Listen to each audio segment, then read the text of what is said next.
वो जरा एक्वाफिना की बोतल दियो मुझे जरा उठा के, स्पाइडरमैन के पास रखी है जो, एंड वो टॉर्च दियो। Thank you so much. अगर मैं एक तुमसे सिंपल सी बात पूछता हूं, मैं आज एक फैक्ट्री डालना चाहता हूं, मैं पानी की बोतल की फैक्ट्री डालूं या टॉर्च की फैक्ट्री डालूं। नमस्कार मेरे भाइयों, तुम्हें पता होगा कि मैंने लास्ट क्लास में तुम्हें शानदार हिंट दी थी, मतलब पिरो वाली। ये पूरा का पूरा chapter equity and liabilities, non current assets और करंट एसेट्स पे बेस्ड है। लाइक भगवान की भक्ति, अगर तुम्हें बैलेंस शीट आती तो तुम्हें सब आती, और उसके अलावा कुछ और आती तो प्रॉफिट एंड लॉस अकाउंट आती। दैट्स इट, इसमें पूरा चैप्टर खत्म होती। शुरुआत करते हैं।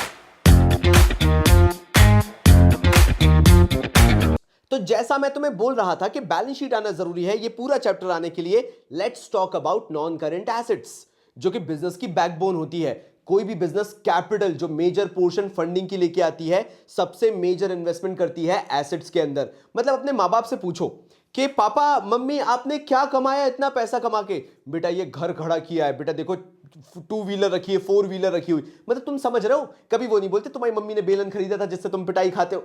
मम्मी नहीं, मम्मी डिटेल में बता दी, बेटा ये घर ऐसे ही थोड़ा ना आ गया है, बेटा देखो तुम्हारी स्कूल की फीस, तुम्हारा एजुकेशन, मतलब लॉन्ग टर्म इन्वेस्टमेंट्स की बात करना चालू कर देती मम्मी। पापा से तो तुम बात कर ही नहीं सकते, ऐसी बात करके देख लो एक बार, फिर कॉन्सिक्वेंसेस मुझे आके बता देना कमेंट में।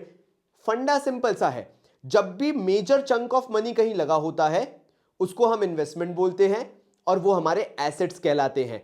मेजर चंक ऑफ मनी कहीं लगा होता है उनको हम इन्वेस्टमेंट्स बोलते हैं, मतलब हमारे एसेट्स। क्योंकि वो मेजर चंक ऑफ मनी लगा होता है, जब भी कभी मेजर इन्वेस्टमेंट करते हो तो उसको कैपिटल इन्वेस्टमेंट कहते हो।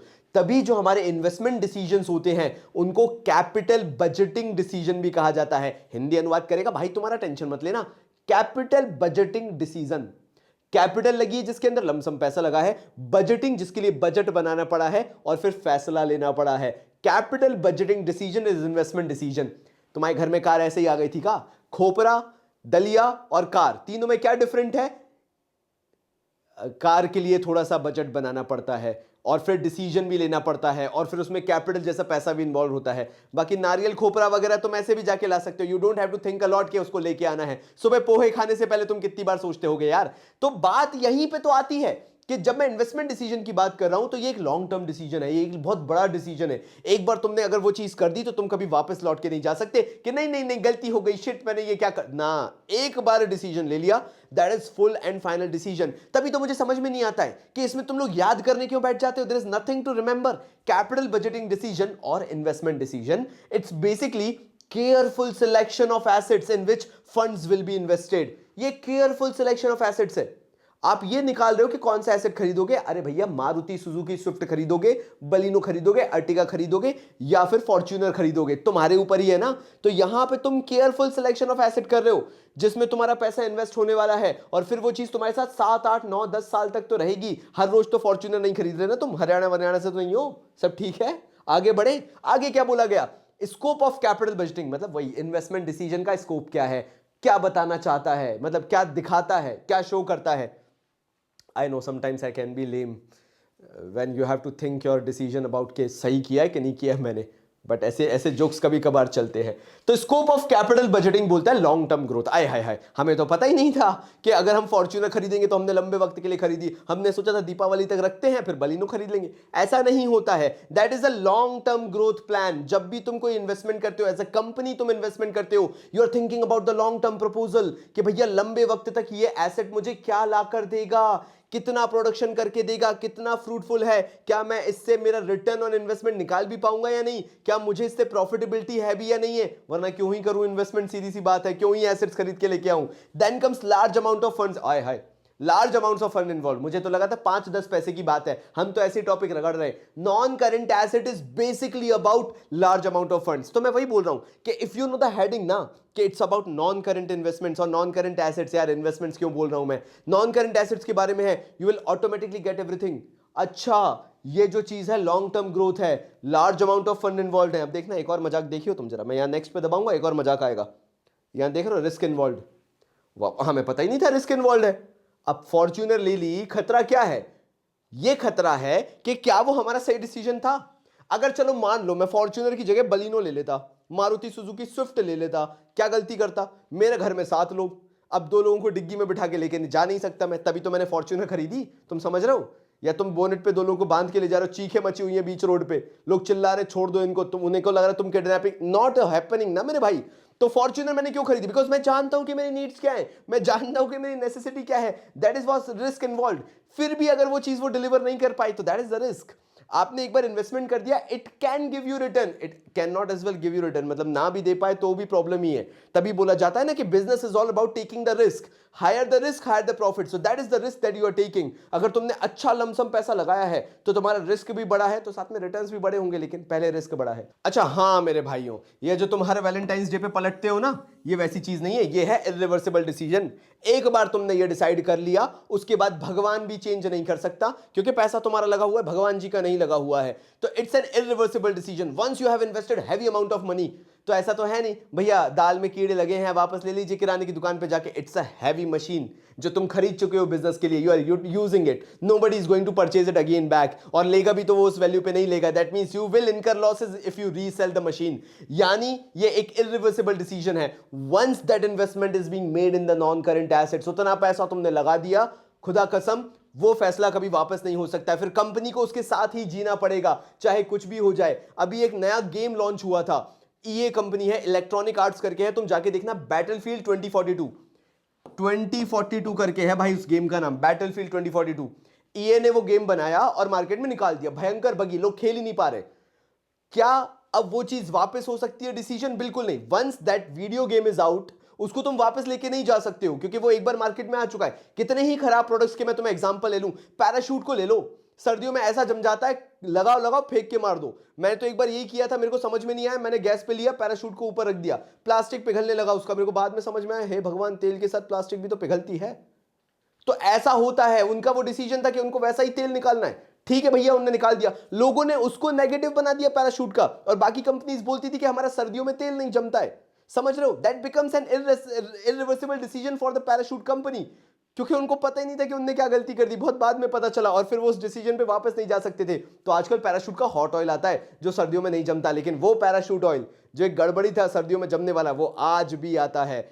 तो यार बस इतनी छोटी मोटी चीजें तुम्हें पता होनी चाहिए ताकि तुम्हें भी प्रो लेवल पे फील हो। आगे बढ़ते, factors affecting capital budgeting decision, मतलब कैपिटल का बजट बनाओ, फिर डिसाइड करो कि चीज लेनी है या नहीं लेनी। ये लिटरली बता रहा हूं, तुम्हारे और पिताजी की कॉन्वर्सेशन पे बेस्ड है, और मैं तो अपनी कॉन्वर्सेशन निकाल के बताऊंगा, क्योंकि मेरी सीरियसली ऐसी मेरे पिताजी से कॉन्वर्सेशन होती थी जब मैं 12th क्लास में था। तो अगर तुमने वो चीज पकड़ ली, ये सारी 3 पॉइंट है, हार्डली 3 पॉइंट है इसके अंदर, लेकिन समझ में बहुत दिल से आएगा मेरे भाई। पहला आता है cash flow of the project. तो cash flow of the project simply बोलता है, चलो अपन ने पैसा लगा दिया, ठीक है, पापा से तुमने एक बढ़िया बिजनेस आइडिया बोला, पापा ढोकले बेचने में जो पैसा है, फ्लिपकार्ट पे ढोकले बेचने में जो पैसा कहीं और नहीं है।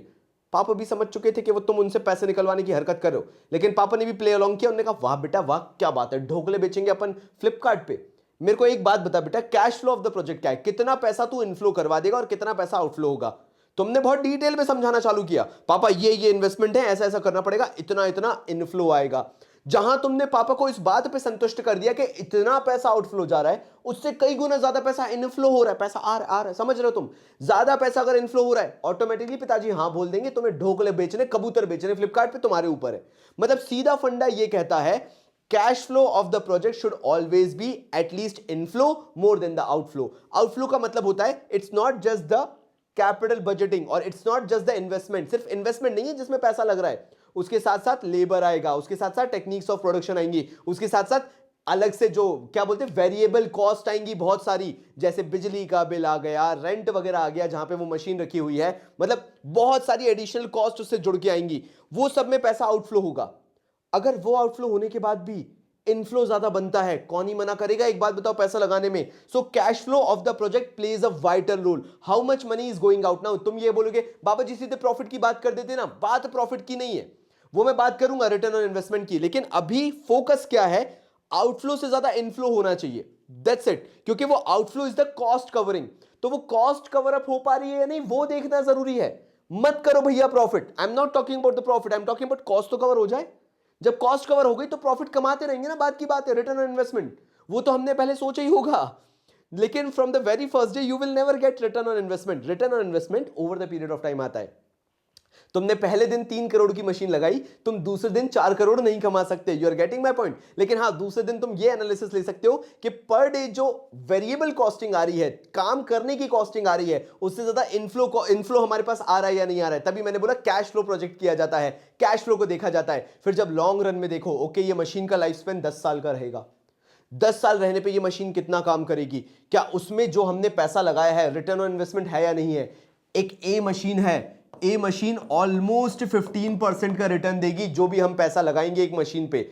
दूसरी मशीन है, उस पे हमें 20% तक का रिटर्न मिल सकता है। तो बट ऑब्वियसली तुम 20% रिटर्न देने वाली मशीन जो है उसको इंस्टॉल करवाओगे या उसमें इन्वेस्टमेंट करोगे, because you know this is far better option than this option, because इस पे आपको 5% मोर रिटर्न्स मिल रहे हैं। तो रिटर्न और इन्वेस्टमेंट एक दूसरी चीज है जिसको देखा जाता है। But from the very first day, पहले दिन से जिस दिन से इन्वेस्टमेंट करा है, व्हाट मैटर्स इज कि उतना कैश फ्लो उससे निकलेगा या नहीं, इनफ्लो पैसा आएगा या नहीं, जितने कंपैरिजन में आउटफ्लो हो रहा है। And by the end of the day तुम्हारा इन्वेस्टमेंट क्राइटेरिया क्या है, तुम्हारा बिहेवियर क्या है, तुम्हारा पैटर्न क्या है, तुम्हारी स्ट्रैटेजी क्या है, तुमने सोचा क्या है उस इन्वेस्टमेंट को करने के लिए, तुम्हारे पास क्या टेक्निक्स हैं उस इन्वेस्टमेंट को ऑपरेट करने की, क्या लेबर है जिसको वो समझ है उस इन्वेस्टमेंट की, क्या मार्केट कंडीशंस हैं जो वो उस इन्वेस्टमेंट को समझ सकते हैं। बिकॉज अल्टीमेटली ये सारे छोटे छोटे क्राइटेरियाज मिलके उस इन्वेस्टमेंट को सक्सेसफुल बनाएंगे।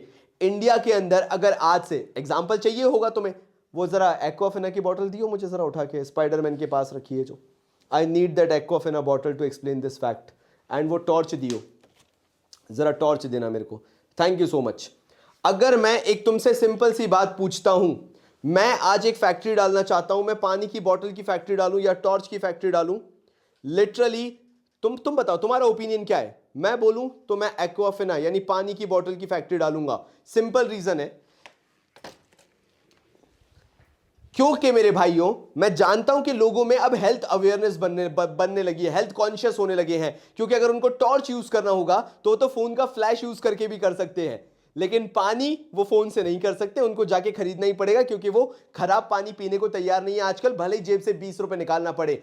That is what investment criteria is. जहां पे मैं पैसा लगा रहा हूं, क्या मुझे उससे उसकी वर्थ मिलेगी या नहीं मिलेगी, इसके लिए I have to think about thousands of things happening around my investment, तब जाके मैं इन्वेस्टमेंट करूंगा, अदरवाइज मैं इन्वेस्टमेंट कभी नहीं करूंगा। तो मेरे भाइयों, अगर ये वीडियो अच्छा लगा है और ये सीरीज तुम्हें बहुत ऑसम लग रही है तो प्लीज इस सीरीज को देखते रहना, लाइक वाइक दे देना, थोड़ा सा एल्गोरिदम के लिए अच्छा रहता है, सब्सक्राइब कर लेना। मिलता हूं अगले वीडियो में, तब तक के लिए बहुत सारा प्यार और धन्यवाद।